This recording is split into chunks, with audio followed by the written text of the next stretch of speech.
নমস্কার বন্ধুরা, উর্মির রান্নাঘরে আপনাদের স্বাগত।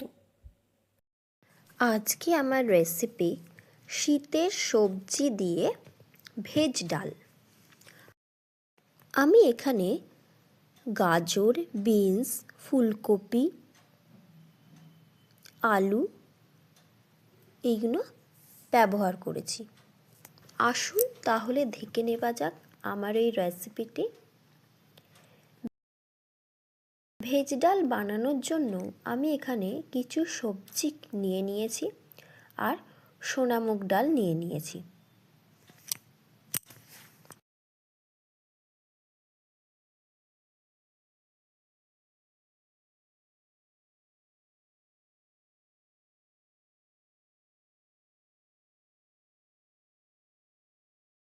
ভেজ ডাল বানানোর জন্য আমি এখানে হাফ কাপ মুগ ডাল নিয়ে নিয়েছি। মুগ ডালটাকে শুকনো কড়াতে একটু হালকাভাবে ভেজে নিচ্ছি। ভাজা হয়ে গেছে, এবার ডালটাকে আমি ধুয়ে রেখে দেব। কিছু আনাজ কেটে নিয়েছি, গাজর, ফুলকপি, বিনস, আলু। এবারে কড়াইতে সর্ষের তেল দিয়ে দিচ্ছি। সর্ষের তেল দিয়ে কিছু ফোড়ন দিয়ে দেবো। 1 চামচ গোটা জিরে দিয়ে দিলাম, একটা শুকনো লঙ্কা, একটা তেজপাতা। ফোড়নটা হয়ে গেলে এর মধ্যে আমি স্বাদ অনুযায়ী নুন ও হলুদ দিয়ে দিলাম সবজিগুলো ভাজার জন্য। দিয়ে ভালো করে মিশিয়ে নিয়ে এবারে একটা একটা করে সবজি দিয়ে দেব। প্রথমে আমি আলুটাকে দিয়ে দিলাম, দিয়ে আলুটাকে ভেজে নিচ্ছি। এরপরে আমি একটা কাঁচা লঙ্কা কুচি করে দিয়ে দিলাম। এবারে ফুলকপিগুলো দিয়ে দিচ্ছি। ফুলকপিগুলো ভালো করে নেড়ে চেড়ে ভেজে নিচ্ছি। 1 চামচ আদা বাটা দিয়ে দিলাম তেলের মধ্যে, একটু ভালো করে তেলেতে কষিয়ে নিলাম। দিয়ে গাজর আর বিনসটা দিয়ে দিলাম। দিয়ে ভালো করে এবারে সবজিগুলোকে ভেজে নেব। 2 মুঠো কড়াইশুঁটি দিয়ে দিলাম।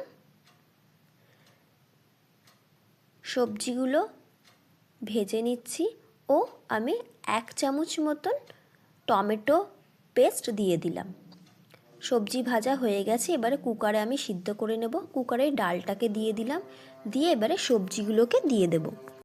সবজিগুলো দেওয়া হয়ে গেছে। এবার কড়াইতে একটুখানি গরম জল করে কড়াটা ধুয়ে জলটা আমি কুকারেতে দিয়ে দেব।